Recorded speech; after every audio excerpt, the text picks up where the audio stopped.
Hey everybody, Alex from SeemsGoodMagic.com here. We're back for another Swiss Oath of the Gatewatch Battle for Zendikar draft. Opened Oath of Jace. I don't think that's the first pick. I'm looking at Immobilizer, Eldrazi, or Embodiment of Insight, both of which are pretty good. Nothing else though, a fairly weak pack. Those aren't the most exciting first picks. I guess I'm more on board with Embodiment. Most of the embodiments are pretty good. Actually, most. I'm trying to think of all the different colors. Are there only two colors that have embodiments? Is it just red and green? I feel foolish for not knowing with this many drafts in, but those are the only two that come to mind. Yeah, I think there's only a red and a green one, but they're both good. And I think this one's worse than the red one, but it's still a good card. Immobilizer Eldrazi has surprised me with how good it is. It's a good card. But I think Embodiment's really strong too, and it puts people away. So we're going to pick that. Deceiver of Form. That card's pretty good. There's also a Blinding Drone to Drew Pathwarden, both of which are good. Blinding Drone, not the best follow-up pick after an Embodiment, but I think it's the best card in this pack, probably. People just really seem to not like blue as much. I think blue tends to be a lot weaker in the Oath of the Gatewatch packs, but you kind of get rewarded in the Battle for Zendikar pack. I think Deceiver of Form's a pretty good card, but I'm probably more on board with like a Blinding Drone here.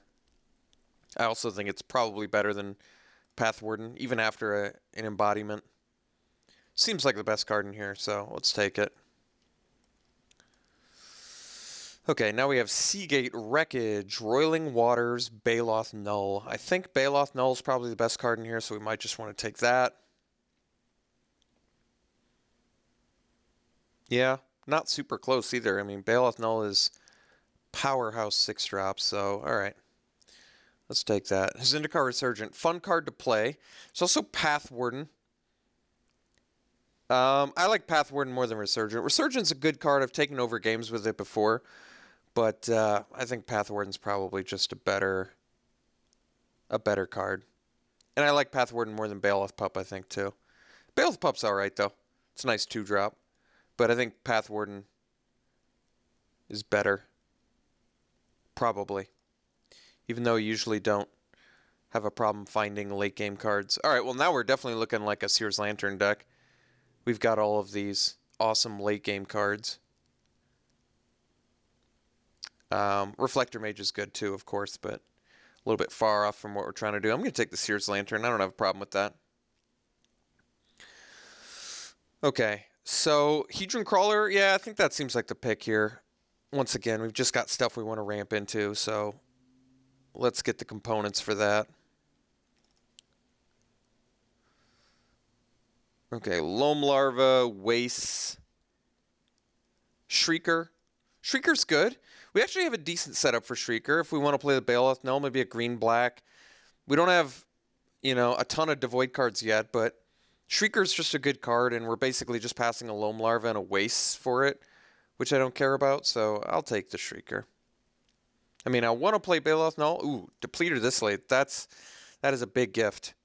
Depleter is an amazing card, and we already have a great kind of setup for it, so I like it. Okay, we can take the Waste now over the Warden. I like that. Just get one. Pulse of Morass is actually a pretty playable card too, but we'll get our first Waste here.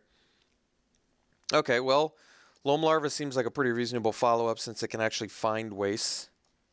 I'm okay with playing Loam Larva. I think I value the card higher now than I did at the beginning of the format, but either way, it's not like it's insanely powerful or anything.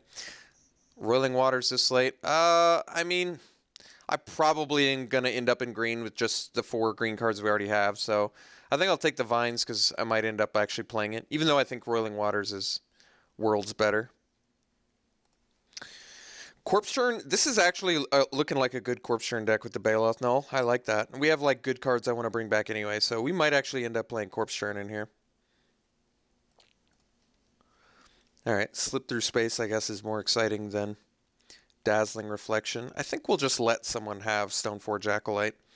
I think the chances of us ending up in white and needing a Stoneforge Acolyte are so slim that I'd rather just tell someone after pack 1 that, hey, you can have white cards. We're not looking for white.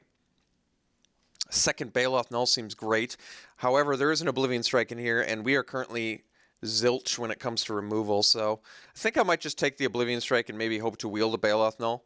You know, you have to be in green-black to make Bailoff Null work, and even though having two of them would be good, having an Oblivion Strike here just seems really good, so we'll take our removal and hope to wield a Bailoff Null. I don't know the chances of that being super high, but I can't imagine you need, you know, a ton of... multiple Bailoff Nulls are fine. They certainly work fine in multiples, too. Slaughter Drone versus Havoc Sower. I think I like the Havoc Sower more. We already have a few colorless sources. Havoc Sower's a nice finisher. And hope to wield the Scion Summoner, the Spider, or the Slaughter Drone. That would be a pleasant surprise. Alright, well, I like Cliffhaven Vampire and all, but I think we're taking the Scion Summoner over the lead by example. Scion Summoner is very good. We have some nice things to ramp into. I think we're making this green-black thing come alive. Alright, I like the Lagac more than the second Lantern or the second Waste. Seems like a nice pickup for us. Lead by example, I think, is actually a fine card. I'm fine taking it here. Can play very well.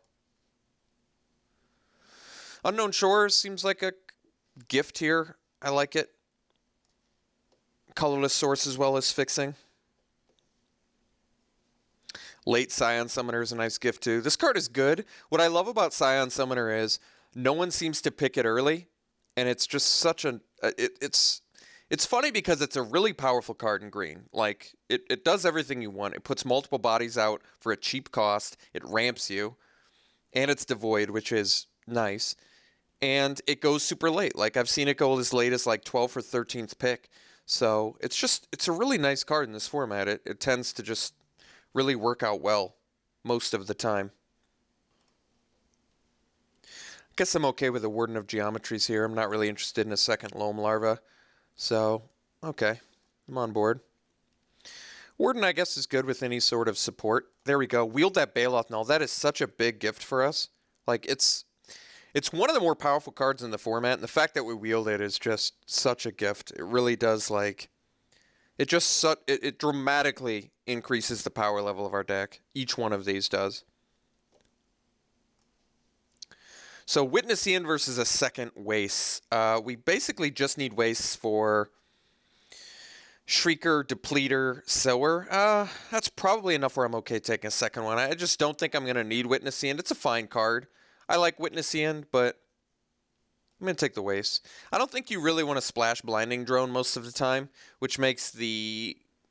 I could off Unknown Shores. And I guess Loam Larva. You know, the option is there.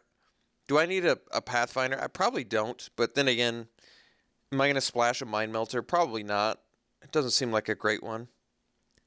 I guess we can take Pathfinder. It's okay. Might end up playing it. None of these cards really matter. I'll take the Mage. You know, red-blue decks probably want that quite a bit. Bonesaw, which we don't really need. I think we'll let someone have Abstruse Interference. This deck looks good. I'm pretty happy we picked up the Oblivion Strike, especially since we wield the Bailoff Null. Well, that's funny, because Drowner of Hope is certainly a card worth splashing. Yeah, it is. One of the more powerful cards in the format. Super good card. We have an Unknown Shores to splash it, technically. I'm passing a Malagar Familiar, which I think I would pick over Zulaport Cutthroat, maybe. Actually, Cutthroat's pretty awesome in here, too. They're both very good. The question is, how badly do I want to... Drowner of Hope is very good. And we have Loam Larva. I think we're going to take it. It's so good. It's so good. Radiant Flames, that's a card possibly worth splashing, too. There's Spawning Bed in here, and then there's Channeler, both of which are pretty good. I'd easily play a Spawning Bed over Wastes. I don't need two Wastes. I don't even think I'm going to play two Wastes anyway now that I've got the Drowner. Radiant Flames, it's a powerful card. I think we're going to take it. This is starting to compromise our mana base a little bit. But I think the thing is, like, both of these cards are very good splashes. So I think I'm going to take it. Beastmaster is good. Sylvan Scrying is another way to get some lands. Demon's Grasp is actually a card I think this deck wants.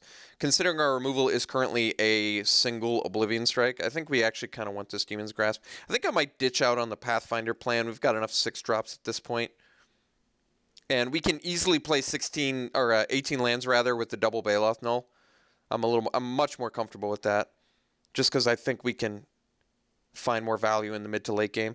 Demon's Grasp seems like something our deck wants. We want to be able to kill things. Call to Scion seems good. I like it. Yeah, that's probably what we're looking for. And maybe we just don't want the Vines of the Recluse. Probably not a trick we need.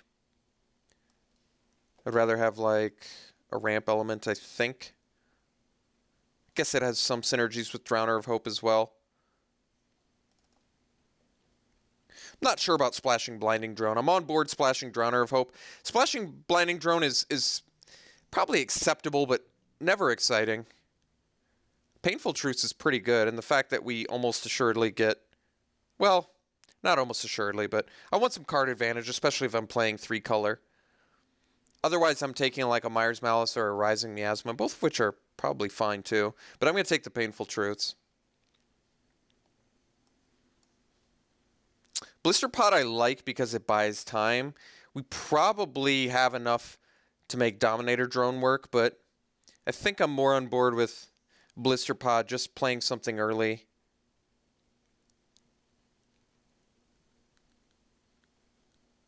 Sharpshooter's not bad either. I don't really have any Devoid synergies, so I might be on board with playing Sharpshooter just because kills random X1s. It's a good mana sink. I might actually be more on board with that than Blister Pod. Blister Pod definitely is at home in a black-green deck, but we don't really look like a deck that needs Graveyard value. Let's ditch on the Blinding Drone. I think we're just going to take the Sharpshooter. I'm okay with that. Scour from Existence, maybe. I mean, we don't need a Dutiful Return, so okay.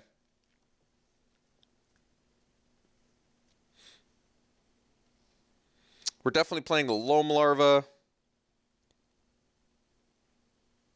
We can get away with 1 island, 1 mountain. Bone Splinters, I mean, is fine. Yeah, we've got double Scion Summoner, but is that, and Call the Scions. So that's, and like Loam Larva, even Hedron Crawler. We only have O-Strike and Demon's Grasp at the moment, so maybe we need the Bone Splinters. Otherwise, it's like a Broodhunter Worm and Oron Reef Invoker, both of which are like fine, but not exciting. We might just ditch out on the Warden of Geometry's plan. Not actually, probably, I don't think Scour from Existence is happening. All right, we'll take the Bone Splinters. Skimmer's fine. Unfused with the Elements might actually be up this deck's alley with a red and blue mana and the Unknown Shores. I think we're only going to end up playing 1 waste, just because I think between Seer's Lantern and Hedron Crawler, we're probably fine. I think I might like Infuse. Do I like it more than Lead by Example? That I don't know. I don't think I want the Natural Connection, though. All right, we'll take the Infuse. Invoker Wheeling is nice. I think we might actually just want to play it. Getting Call the Scions back is pretty good, too. I like it more than Sylvan Scrying, probably most of the time. Yeah, especially with Bone Splinters. Okay. Altered Reap is looking okay. We might be able to construct this deck in a pretty fantastic way. And we got the... All right. I think we can make this deck work pretty well now. I think Corpse Churn's kind of a not even kind of, like a really powerhouse card with the Baloth Nulls. So we can make this deck work. I don't think we're going to need a Warden of Geometry, especially with the 18 lands. I'm not sure if we're going to go down the Devastator route, even though we have enough resources to play it. I think we're more on board with just like making our other bomb cards work. I don't know if I'm going to need the Lead by Example or the Infuse, maybe. Maybe we ditch them both. They're both like fine cards, but I'm kind of more on board with trying to make this style of deck work. Maybe we don't need the Altered Reap since we have the Painful Truths. It's probably similar. Even though Altered Reap seems fine in here, I'm more looking out for like what the rest of this deck can do. I think we're actually going to ditch the Sharpshooter main deck. It's a good card. I like that it's a nice mana sink, but I think this deck kind of comes together more like this. I kind of wish I had more utility lands. I don't think we're playing double wastes. I think we're just going to go unknown shores and wastes. Because like I said, I think I am going to end up running one mountain, one island. Because we've got the loam larva to help with that. Okay, so we've got to find a cut. Couple cuts, I guess. Maybe we don't need double Call to Scions. I kind of like everything else more. All right, let's cut one Call to Scions. How much do I like a Shrieker in here? Shrieker's good. But maybe I don't. Maybe this isn't a Shrieker deck exactly. Currently I have 15 creatures, which is about the amount I want. But I don't want to cut Radiant Flames. I don't want to cut Oathstrike. I don't want to cut Demon's Grasp. I don't want to cut Drowner of Hope and Baloth Nulls. I don't want to cut the Summoners. I definitely like Summoners more than Call to Scions. They're pretty similar roles, but I think Summoner's better. I don't want to cut Invoker, especially if we're running 18 lands. I could cut Blister Pod. The only card in our deck that has good synergy with Blister Pod is Bone Splinters, so I might just ditch out on Blister Pod. Blister Pod has better synergy with Baloth Null, but if I don't bring a Blister Pod back to my hand, I don't think I really care.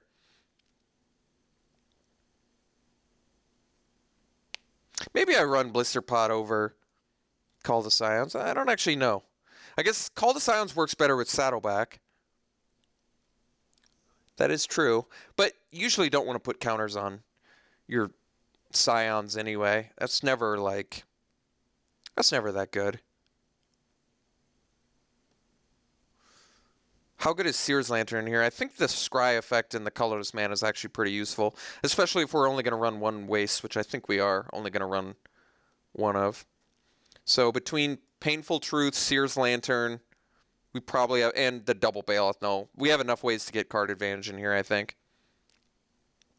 So the cut is either Blister Pod or Call to Scions. I guess Blister Pod's better with Radiant Flames because you end up netting a Scion out. I don't actually know what I like more. Blister Pod can also randomly block. I think I think I'm gonna opt for the Blister Pod over the Call to Scions. Call to Scions seems fine in here, but we have double Summoner. I want enough early game. Blister Pod basically only has synergy with Bone Splinters, but that's probably enough for me. It blocks early. I can bring it back with double Baloth Null. That's probably enough incentive to play that instead.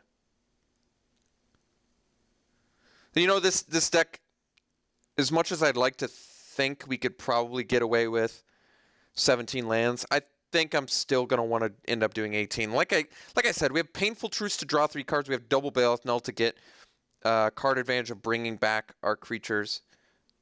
And we have some board wipe and removal. I think I like this. I like this. So let's do Unknown Shores Waste. We'll do the one mountain, the one island. I agree with that. Unknown Shores counts as a half of a green and a half of a black. I think we might have to be happy with 7.5, 7.5, 1/1, or 1.5, 1.5. Yeah, and the Loam Larva also helps. Okay, so mana base is, I guess, a bit of a problem, but our curve looks good. Our removal's okay. I'm not going to give this deck a super high rating, but I think it's certainly it's a cool deck. It looks fun. I think it's got some pretty nice elements to it. The Depleter is nice. We have good finishers actually. Path Warden, Double Baloth Null, Drowner of Hope, Embodiment. All of those are pretty powerhouse. Havoc Sower can get good in the late game. We have some decent early game blocks and stuff. So I'll give this deck a decent rating. I'll probably give it a C. I'll give it a 76%. I think there's some nice, powerful elements to it. It definitely could have been stronger with, what would have made this stronger? Maybe some more removal. Maybe a little bit more than, but we have the card advantage. We have the removal. Our mana base isn't superb. Our curve is pretty good. Our finishers are pretty satisfactory. Our card advantage is good. Yeah, this deck seems like a solid C, a solid 76%. All right, I'm satisfied. We'll run it like this. We'll see you round 1.